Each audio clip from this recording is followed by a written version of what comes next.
পুরো অবিকল আমার মতো করে মেকআপ করছে, আমার মতো করে শাড়ি পরছে, আমার মতো করে কানের দুল থেকে আরম্ভ করে সব কিছু ফটোশ্যুট আমার হাজব্যান্ডের মতো করে, মানে পুরো একবারে অবিকল তাই করছে।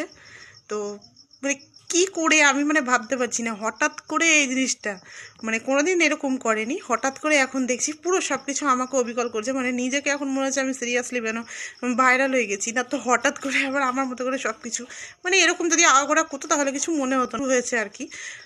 এই কথাটা আমি বলছি না, কিছুক্ষণ আগে আমি শুনলাম জিনিসটা, মানে তুমি বলতে পারো আমারই এক পরিচিতির কাছ থেকে আমি কথাটা শুনলাম, আমি নামটা নিব না। এরকমই নাকি হচ্ছে, মানে তোমরা দেখতে পাচ্ছ এখনও আমি চোখের কাজল মেকআপ কিছুই তুলিনি, আমি একটু ব্লগ শ্যুটের জন্য বেরিয়েছিলাম, কিছু ভিডিও শ্যুট করার জন্য বেরিয়েছিলাম। তো আমাদের সাথে দেখা হলো, স্বাগতম জানানোর জন্য, যাই হোক কিছু রিলস ভিডিও বানিয়েছিলাম। তো যাই হোক, ওখান থেকে বাড়ি আসার পথে হঠাৎ করে আমি এই জিনিসটা শুনতে আমার এক পরিচিতির কাছেই তো কথা বললাম তো আসলে।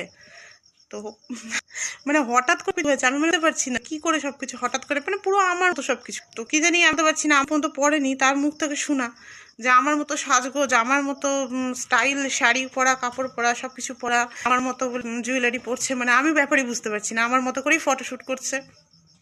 যদি হয়ে থাকে তো খুব ভালো হয়েছে, মানে আমি এখন মনে করছি তার মানে আমি বোধহয় ভাইরাল সিরিয়াসলি হয়েছি, শুধু আমি তোমাদের কাছে